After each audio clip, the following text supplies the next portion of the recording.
Hello everyone, welcome back to my channel. Sacrifice of love का next part लेके आई हूँ। शुरू करने से पहले गाइस, आई नो मेरे शेड्यूल के अकॉर्डिंग मुझे आज शेंग मैंने फिफ लेना चाहिए था, लेकिन मैंने आज फंक्शन एक्सप्लेन इसलिए किया है क्योंकि मेरे घर जो गेस्ट हैं उनकी वजह से उस एफ पर इन प्रॉपर कुछ वर्ड्स होंगे जो खास करके मेरे फैमिली वाले सुन लेंगे तो मेरे लिए प्रॉब्लमेटिक हो जाएगा। आई नो आप लोग बाकी आप समझदार हो। तो चलिए शुरू करते हैं आज का पार्ट। तो पिछले पार्ट में हमने देखा था कि विंग ने वांगजी को डिनर डेट पर बुलाया था और वांगजी मान भी गया था। तो डिनर डेट पे जाने से पहले अब हम लोग वांगजी की फीलिंग्स के बारे में जानते हैं। शुरुआत से लेकर आखिर तक आखिर वांगजी के अंदर का फीलिंग्स क्या था। गाइस, हम लोगों ने एफ पर पहले ही विंग के पॉइंट ऑफ व्यू से स्टार्ट किया था। तो चलिए अब हम लोग लंजा के पॉइंट ऑफ व्यू से शुरू करते हैं कि आखिर लंजा शुरुआत से लेकर आखिर तक क्या क्या सोचता था। तो यहाँ पे हम लोग वहीं पे जाते हैं। शुरुआत में लंजा की ज़िंदगी ना एकदम ब्लैक एंड वाइट था, जिस पर कोई भी कलर नहीं था। लेकिन उसके ज़िंदगी में कलर तब आया जब उसके ज़िंदगी में दो इंसान आए। आई नो आप लोग समझ रहे हो कि दो इंसान कौन है। ऑफकोर्स वो और कोई नहीं, विंग और शाओशिया था।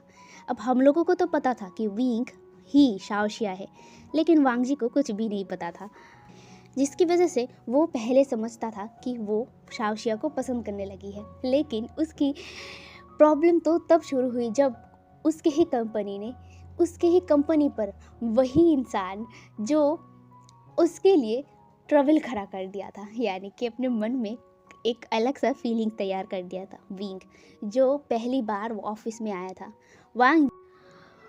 वांग जी ज़्यादातर एम्प्लॉयज़ को इग्नोर ही करता था। वांग जी बात बोलने में उतना अच्छा नहीं है या फिर अपने फीलिंग्स को जताने भी उतना अच्छा नहीं है। वो शांत रहने वाला इंसान है। हाँ, हाई टेम्पर का है, गुस्सा आ जाता है उसे। जब उसका काम सही तरीके से ना हो तो उसे बहुत ज़्यादा गुस्सा आता था, और जिसका डेमो हम लोगों ने फर्स्ट पार्ट भी ही देख लिया था। ठीक है, तो यहाँ पे हंगुन जुन यानी कि खुद को एकदम सिकोड़ के रखना पसंद करते थे। लाइक वो किसी को भी अपने अंदर की जो बातें हैं वो समझने नहीं देते थे, इसीलिए उन्हें सब लोग कोल्ड फेस कहते थे। लेकिन वांग जी ऐसा नहीं था। जो वो ना एक ऐसा इंसान था कि वो ऊपर से ना नारियल की तरह था। लाइक ऊपर जैसे सख्त होते हैं, ठीक अंदर से उतना ही नरम थी। उसका दिल ठीक वैसा ही था। वो हमेशा सबके सामने कोल्ड फेस रखता था, लेकिन लैंशिचन को अच्छे से पता है कि वांग जी किस टाइप का इंसान है। तो यहाँ पे वांग जी हमें अपनी ये ब्लैक एंड वाइट वाले दुनिया में मतलब खुश था। अपने लिए वो खुश था इस ब्लैक एंड वाइट दुनिया में। अपने तरीके से वो चलता था, अपनी डेली जो शेड्यूल है वो वैसे ही अपने लाइफ को आगे बढ़ाता था। लेकिन कलरफुल तब बन गया था जब विंग उसके लाइफ में एंट्री लिया था। यहाँ पे विंग के साथ जब वांग जी की पहली बार मुलाकात हुई थी, तब वांग जी का पहली बार अपने दिल में कुछ अलग सा फीलिंग हुआ था। उसे बहुत ज़्यादा अजीब लगा था। वांग जी मतलब कभी भी ना किसी को देखकर उतना इंटरेस्टेड फील नहीं किया था जितना वो विंग को देख कर किया था। विंग जब पहली बार उसके ऑफिस रूम पे आया था, वो तो देख कर हक्का बक्का रह गया था। मतलब उसके दिल ना जैसे बीट करना भूल गया था। और तभी उसके दिमाग में अचानक ही आया कि उसे मतलब वांगजी ना विंग को कहीं ना कहीं देखा था, लेकिन उसे अजीब लगा कि आखिर कहाँ कहाँ देखा था। इसीलिए उसने पहली बार मोशन न्यू का नाम लिया था। मोशन न्यू मो कंपनी का सीईओ था, इसीलिए उसने मोशन न्यू का नाम लिया था। लेकिन विंग मोशन न्यू बिल्कुल नहीं था। उसके बाद वो इस बात को जाने देना चाहता था, इसीलिए वो बहुत ज़्यादा वर्क करता था। लेकिन कहीं ना कहीं उसका नज़र ना विंग की तरफ चला जाता था। विंग को जब भी वो देखता था ना, उसे बहुत ज़्यादा खुशी महसूस होता था, उसे अच्छा लगता था। वांग जी विंग को हमेशा देखता था। हाँ, भले ही विंग नोटिस नहीं करता था, लेकिन जब भी वांग जी विंग के पास से गुजरता था ना, तब भी वो विंग को ही देखता था। हालांकि सब लोग वो नोटिस नहीं कर पाए हैं, लेकिन वांग जी हमेशा विंग को नोटिस किया करता था। विंग कहाँ जाता है, कहाँ पे क्या करता है, या फिर ऑफिस आने के बाद वो क्या क्या करता है, एम्प्लॉयज़ के साथ कैसे बात करता है, ये सब कुछ वांग जी नोटिस किया करता था। और वांग जी को इस चीज़ से ना चिढ़ मच गई थी कि आखिर वो क्या कर रहा है, क्यों इस एम्प्लॉय के ऊपर इतना ज़्यादा ध्यान दे रहा है। उसे बहुत ज़्यादा गुस्सा आता था और इसी गुस्से के चक्कर में वो ना ज़्यादा से ज़्यादा विंग को कब काम दिया करता था, कभी ये करो कभी वो करो। वो गुस्से में करता था क्योंकि वो खुद के फीलिंग्स को समझ नहीं पाता था। जब विंग के साथ वांगजी की फर्स्ट किस हुआ था, यानी कि हंगो जुन के लिए तो वो फर्स्ट किस था, मतलब फर्स्ट किस विंग के साथ ही हुआ था। भले ही वो शाओशिया बना हुआ था तब वांगजी ने किस किया था, वो अलग बात है।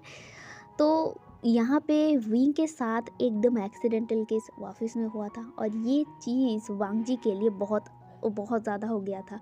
वो अपने दिल को कंट्रोल नहीं कर पा रहा था।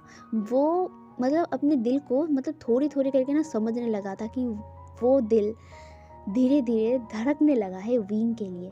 लेकिन एट द सेम टाइम उसका दिल शाओशिया के लिए भी धड़कने लगा था और इस चीज़ को वो बर्दाश्त नहीं कर पा रहा था कि आखिर वो चाहता क्या है, वो किसे पसंद करता है, शाओशिया को या फिर विंग को, शाओशिया को या फिर विंग को। इसीलिए ना वो ना मतलब विंग को ना इग्नोर करने की कोशिश करता था कि विंग लड़का है, वो कैसे कर सकता है, ये सब उसके दिमाग में था। इसीलिए वो ना मतलब विंग को इग्नोर करता था। वो ज़्यादा से ज़्यादा शाओशिया के साथ बात करता था, लेकिन उसे क्या पता कि वो विंग के साथ ही घूम फिर कर बात कर रहा है।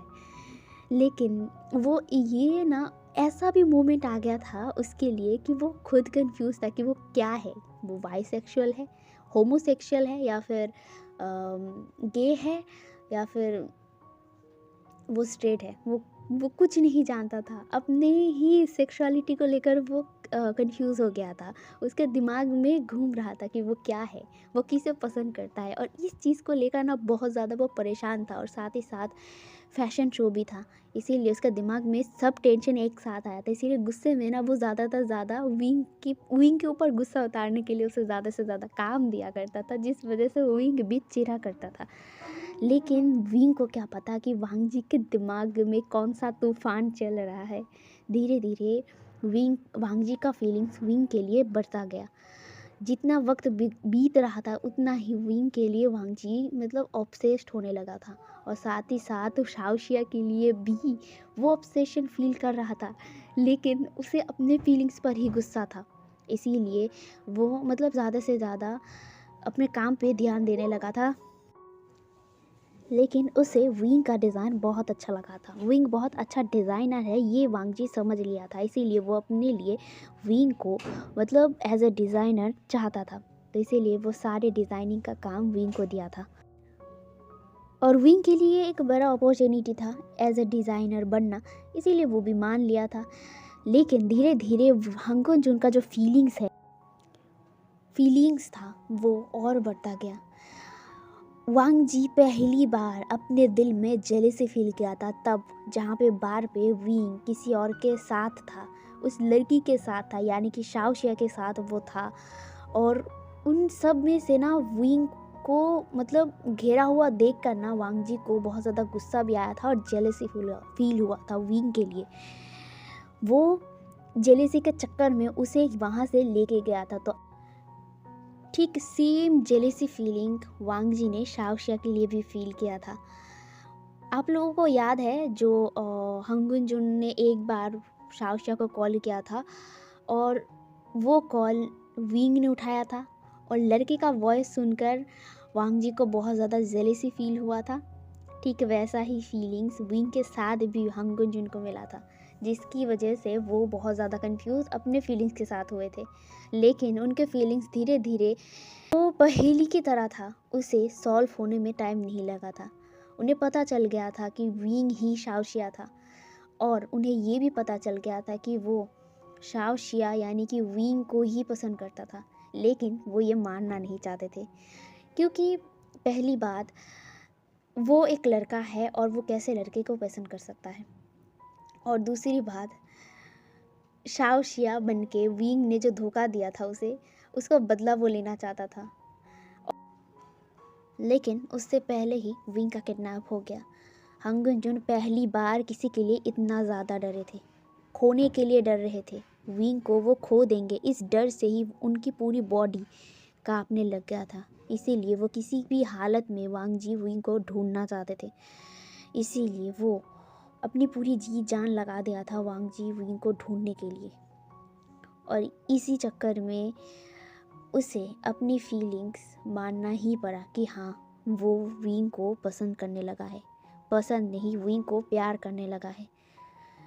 उनके दिल में कन्फ्यूजिंग ये था कि वो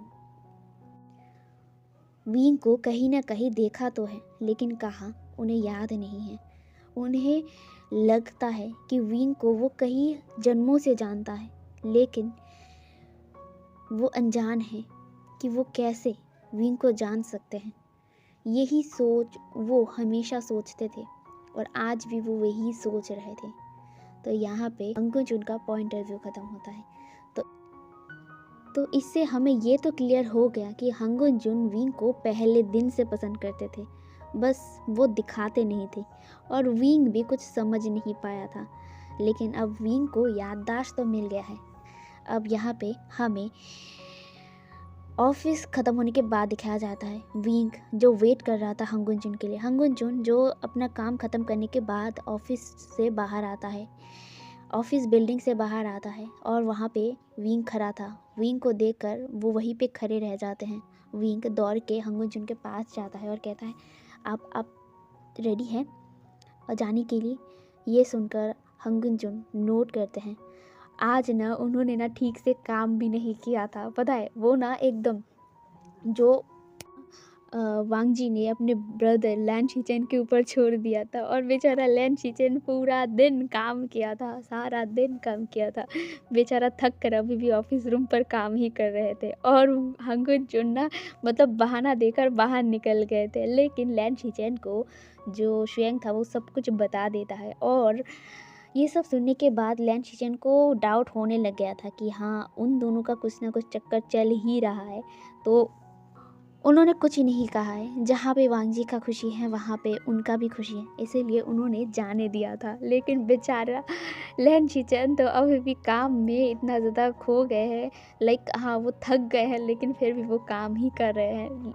उनका काम भी तो पड़ा हुआ है, साथ ही साथ वांग जी का सारा काम भी वही कर रहे थे, क्योंकि सारा दिन वांग जी ना ऑफिस में बैठ के यही सोच रहा था कि डिनर में होगा क्या। ये सब मतलब उसके दिमाग में बहुत सारे थॉट्स चल रहे थे, बहुत सारे, कुछ एरोटिक थॉट्स भी थे, कुछ अजीबोगरीब थॉट्स थे जो अपने माइंड से वो क्लियर नहीं कर पा रहे थे। इसीलिए वो काम ही नहीं किया आज सारा दिन, वो सिर्फ बैठकर यही सोच रहे थे। तो अब ना वो जाने के लिए तैयार हो गए थे और दूसरी तरफ विंग था वो भी रेडी था। तो यहाँ पे हंगुन जुन ने जो शुएंग था उसे बता दिया था कि तुम्हें आने की ज़रूरत नहीं है, मैं ड्राइविंग करके चला जाऊँगा। तो यहाँ पे जो शुएंग था उसने हाँ कर दिया था, क्योंकि वो क्यों कबाब में हड्डी बने और वो जाना भी नहीं चाहते थे, तो इसीलिए। तो यहाँ पे विंग और हंगुन जुन कार में बैठते हैं। बैठने के बाद अब यहाँ पे हंगुन जुन कहते हैं, तुम कहाँ कहाँ पे डिनर करने जाओगे? तुमने कोई प्लेस ढूंढा है? ये सुनकर जो विंग था वो कहता है हाँ, और ये कह के ना वो गूगल मैप दिखाता है, कहता है यहाँ पे। और ये देखकर ना हंगुन जुन को बहुत ज़्यादा अजीब लगा, क्योंकि ये ना शहर से बहुत दूर था, बहुत दूर, लाइक विंग के घर से भी दूर था और वांग जी के घर से भी बहुत ज़्यादा दूर था वो जगह। वो ना मतलब वांग जी विंग की तरफ देख रहा था, विंग जो ना अपने आंखों को इधर उधर कर रहा था, वो वांग जी के गेस को ना अवॉइड कर रहा था।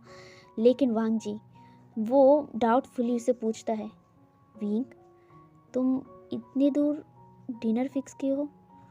अब तुम्हें डिनर फिक्स करना ही है, यहाँ पे काफ़ी सारे होटल्स है, काफ़ी सारे रेस्टोरेंट्स है, तुम वहाँ पे बुक कर सकते थे, लेकिन इतना दूर, ये तो शहर से बाहर है, तुमने अचानक शहर से बाहर डिनर क्यों फिक्स किया? ये सुनकर विंग कहता है, वो ये मेरा हाँ, ये मेरा ना वो दोस्त का रेस्टोरेंट है वहाँ पे, और बहुत अच्छा है, नया खुला है उसने, इसीलिए मैं वहाँ पे आपको लेके जाना चाहती थी। क्या हुआ, क्या आप नहीं जाना चाहते हैं? ये सुनकर भी हंगु जुन कहता है, नहीं ऐसा नहीं है, बट ये काफ़ी दूर है, इसीलिए मैंने बोला। ये सुन, कोई नहीं, बस डिनर ही तो है, अ, मैं चाहता था कि आपको अच्छा फ़ील हो। एज़ अ ट्रीट मैं आपको खुश करना चाहता था, क्योंकि आपने मेरी जान बचाई है। एज़ ए ट्रीट मैं आपको देना चाहता था। ये सुनकर हंगुचुन नोट करते हैं और पूरे रास्ते वो लोग साइलेंट थे। विंग कुछ भी नहीं कह रहा था और ना ही वांगजी। वांगजी कुछ नहीं कह रहा था क्योंकि विंग कुछ नहीं कह रहा था, और विंग कुछ नहीं कह रहा था ताकि वो मुंह से कुछ ऐसा बोल ना दे जिसकी वजह से हांगुचुन उसके ऊपर डाउट करने लगे। तो फाइनली 2 घंटे ड्राइव करने के बाद वो लोग वही डेस्टिनी पर पहुंच जाते हैं जहाँ पे लोकेशन था। एंड वो जगह बहुत ज़्यादा सुंदर था, लेकिन ये जंगल में था, बीच में एक, मतलब घर की तरह था, ठीक है, रेस्टोरेंट कम घर जैसा लग रहा था वो। और वो घर सुंदर था, वुडन, वुड है ना, अ, उससे बनाया गया था एंड बहुत सुंदर था, फूलों से सजाया हुआ था।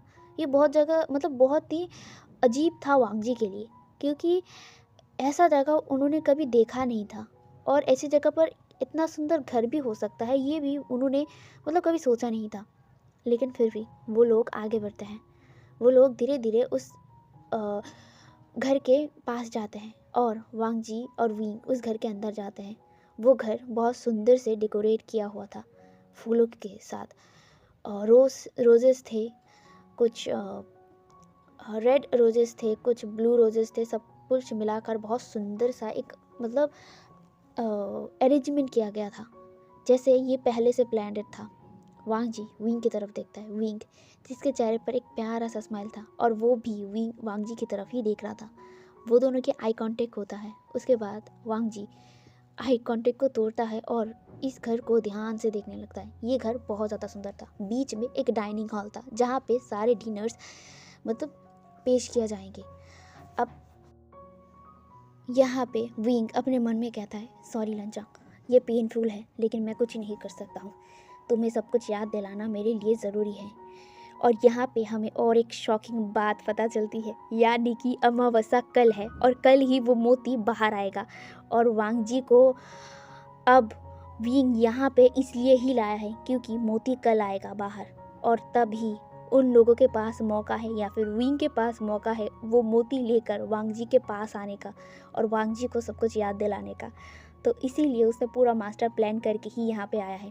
ये घर नी हुसैन का है। नी हुसैन ने खुद कहा है कि वहाँ पे उसने एक पेंट हाउस बनाया है। ये एक पेंट हाउस है जो वुडन फ्लोर की तरह है एंड बहुत सुंदर था, और उसे और भी 4 चांद लगाने के लिए नी हुसैन और सब मिलकर एक साथ इस रूम को सजाया था, इस घर को सजाया था, ताकि हंगुजुन को अच्छा लगे। लेकिन अब विंग को कैसी भी करके हंगुजुन को यहाँ पे रोक के रखना था, और यहाँ पे जब तक अमावस्या ना हो जाता है और जब तक वो मोती बाहर ना आ जाता है तब तक के लिए उन्हें डिस्ट्रैक्ट करके रखना है। और इसीलिए ही वो यहाँ पे उसे लेके आए हैं, और वो कल नहीं ला सकते थे क्योंकि अमावस्या के अंदर ही वो मोती एक बार ही बाहर आएगा। उसके बाद अगर वो अंदर चला जाएगा तब विंग के पास भी कोई शक्ति नहीं रहेगा। अगर वो मोती अंदर चला जाएगा तो यहाँ पे विंग के पास जो शक्ति थी वो बहुत कमज़ोर थी, क्योंकि उसकी याददाश्त तो आ गई थी,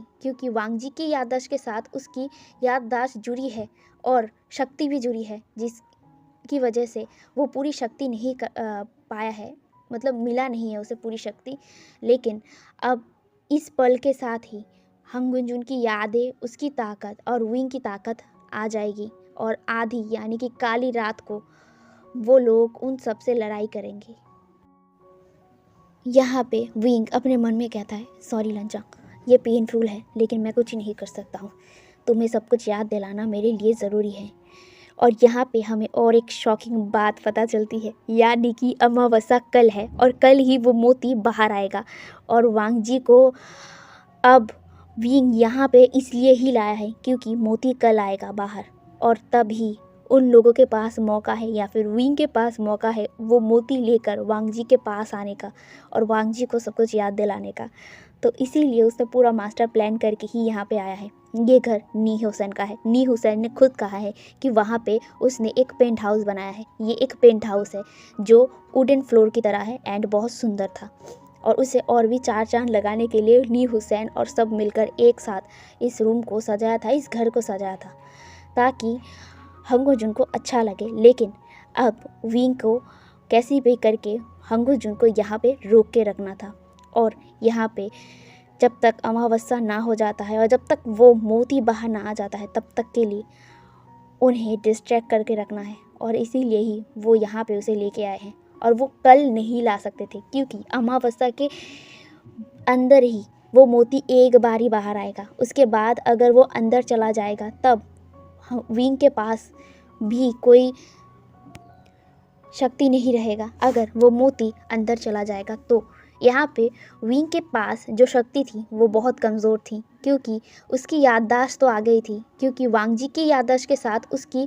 याददाश्त जुड़ी है और शक्ति भी जुड़ी है, जिसकी वजह से वो पूरी शक्ति नहीं पाया है, मतलब मिला नहीं है उसे पूरी शक्ति। लेकिन अब इस पल के साथ ही हंगुंजुन की यादें, उसकी ताकत और विंग की ताकत आ जाएगी, और आधी यानी कि काली रात को वो युद्ध होगा, जिस युद्ध के लिए वो लोग इतने सालों से इंतज़ार कर रहे थे, या फिर कह लो उन लोगों को पुनर्जन्म लेना पड़ा इस युद्ध के लिए, और इसी वजह से वांग जी को याद आना ज़रूरी था। तो यहाँ पे विंग कहता है, सर क्या आपको ये पसंद आया है? वांग जी, जो इस रूम को, इस घर को देखकर हैरान था और मिसमराइज भी था, वो कहता है हाँ, ये बहुत सुंदर है, ये किसका है? और ये कह के वो विंग की तरफ देखता है। विंग कहता है ये मेरा दोस्त का है। ये सुनकर वांग जी नोट करता है और वो आगे जाने लगता है। वो घर के अंदर जाता है, यानी कि जो डाइनिंग एरिया था वहाँ से जो बेडरूम है ना वहाँ पे जाता है। बेडरूम के अंदर जाने के बाद बेडरूम बहुत सुंदर था। एक बेड था, वो 2 लोगों के लिए था, और सामान बहुत कम था लेकिन बहुत सुंदर था, एकदम डिसेंट था। और वहाँ से सबसे बड़ी व्यू है वो है इस रूम का, यानी कि इस बेडरूम का जो बैल्कनी है, वो बैल्कनी बहुत ज़्यादा सुंदर था। और सबसे बड़ी बात, उस बैल्कनी से चांद को भी देखा जा सकता था। वांग जी उसके पास जाता है, यानी कि बैल्कनी के पास जाता है और बैल्कनी से चांद को देखने लगता है। विंग भी धीरे धीरे आता है और वांग जी के पास ही खड़ा हो जाता है और वांग जी को देखने लगता है। वांग जी जो विंग की तरफ नहीं देख रहा था, मतलब वो चांद की तरफ देख रहा था, और विंग वांग जी की तरफ देख रहा था।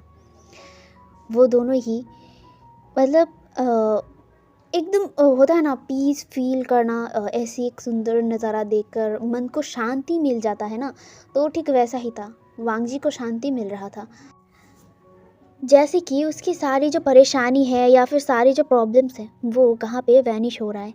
और इस चांद को देखते हुए ही वो कहता है ये बहुत सुंदर है, ये चांद, ये जगह, ये एटमॉस्फेयर मुझे बहुत ज़्यादा शांत कर रहा है। और वो ना सिर्फ चांद को देख कर ये ही कह रहा था, और दूसरी तरफ वो वांग जी की तरफ देख रहा था। वांग जी की बातों को सुनकर वो स्माइल करता है और कहता है मुझे पता है तुम्हें ऐसी जगह ही बहुत ज़्यादा पसंद है। और ये सुनकर जो हंगो जुन था वो विंग की तरफ देखता है। विंग भी वांग जी की तरफ देख रहा था। वो दोनों का आई कांटेक्ट होता है। उसके बाद वो दोनों बहुत देर तक एक दूसरे के आइज़ में ही देखता है। वांग जी कह देता है उससे, जो मन में उसके सवाल थे ना वो पूछ ही लेता है। वो कहता है कौन हो तुम, और क्यों तुम्हें देखकर मुझे ऐसा लगता है कि जैसे मैं तुम्हें कई जन्मों से जानता हूँ।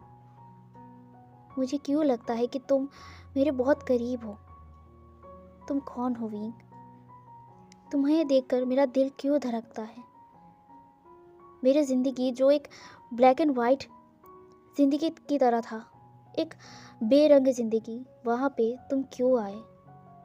और तुम आके भी मुझे ऐसे क्यों परेशान कर रहे हो? मेरे दिल को क्यों तुम्हें चाहिए? मेरा दिल मुझसे ज़्यादा तुम ही क्यों चाहता है? तुम हो कौन? प्लीज़ मुझे बताओ। मुझे ऐसा क्यों लगता है कि तुम भी मुझे जानते हो? तुम्हारे लिए मेरा ये दिल क्यों धड़कता है? विंग, मुझे नहीं पता है कि मैं ये क्या बके जा रहा हूँ, मुझे नहीं पता। बस मेरे दिल की बात है ये। मैं मैं परेशान हो रहा हूँ। दिन रात हमेशा मैं यही सोचता हूँ कि मैं तुम्हारे बारे में क्यों सोचता हूँ, मुझे मुझे नहीं पता है। बस मुझे मुझे सिर्फ़ तुम चाहिए और कुछ कुछ नहीं। बट क्यों क्यों चाहिए? तुम तुम्हें तो मैं कभी मिला तक नहीं हूँ। लेकिन क्यों मेरे दिल को लगता है कि मैं तुमसे कहीं न कहीं मिला तो हूँ, लेकिन कहाँ, क्यों, किस लिए मुझे याद नहीं है। तुम्हें पता है सब कुछ, है ना? मुझे क्यों लगता है तुम्हें सब कुछ पता है? विंक, मैं वर्ड्स में कभी भी अच्छा नहीं था और ना ही हूँ और ना ही शायद कभी बन पाऊँगा। लेकिन मैं जेन्युइनली कह रहा हूँ, मेरा दिल सिर्फ तुम्हें चाहता है और ये मैं एहसास कर चुका हूँ। इतने महीनों में मैं ये एहसास कर चुका हूँ विंक। मैं बस ये सब कहना चाहता था, लेकिन मुझे समझ नहीं आ रहा था कि मैं कैसे कहूँ। मुझे नहीं पता, शायद तुम मुझे रिजेक्ट कर दोगे या फिर तुम यहाँ से चले जाओगे, कोई नहीं। बट मैं अपनी इस मन की बात मैं अपने अंदर से और छुपा नहीं रख सकता, इसीलिए मैंने सब कुछ बोल दिया है। ये सुनकर विंग की आंखों में आंसू आ जाते हैं, वो रोने लगता है। ये देखकर हंगन जुन घबरा गए थे। वो कहता है क्या क्या हुआ? क्या मैं कुछ कुछ गलत बोल दिया है? देखो तुम रो क्यों रहे हो? मैं ठीक है, मैंने जो भी बोला है तुम उसे भूल जाओ। मैं जो भी बोला है मैंने भूल जाओ। मैंने कुछ नहीं बोला है। और ये कह के वो जाने ही लगता है। तभी विंग वांगजी का हाथ पकड़ लेता है और वांगजी को अपनी तरफ खींचता है और वांगजी को टाइटली हग कर लेता है। और वहीं पे ना वो बहुत ज़्यादा रोने लगता है। और वांगजी को कुछ समझ में नहीं आ रहा था कि आखिर विंग रो क्यों रहा है। वो भी विंग को हग कर लेता है टाइटली और उसकी जो पीठ है ना उसे सहलाने लगता है। हे एवरीवन, तो आज का पार्ट मैं यहीं पे रखता हूँ। गाइस आई नो कुछ ऐसे टाइम पर, ऐसे मोमेंट पर मैंने रोक दिया है जिसकी वजह से आप नाराज़ होंगे मुझ पर। थोड़ा सा मतलब काम है और यहाँ पे मेरे घर के सामने ही पार्टी चल रही है और कुछ देर बाद म्यूज़िक भी ऑन हो जाएगा, जिसकी वजह से तो मैं ऑलरेडी रिकॉर्ड नहीं कर पाऊँगी। जितना किया है बस उतना ही एंजॉय कीजिए। कल मैं इसका नेक्स्ट पार्ट ज़रूर लाऊँगी, ये मेरा प्रॉमिस है, ठीक है? अभी के लिए बाय बाय।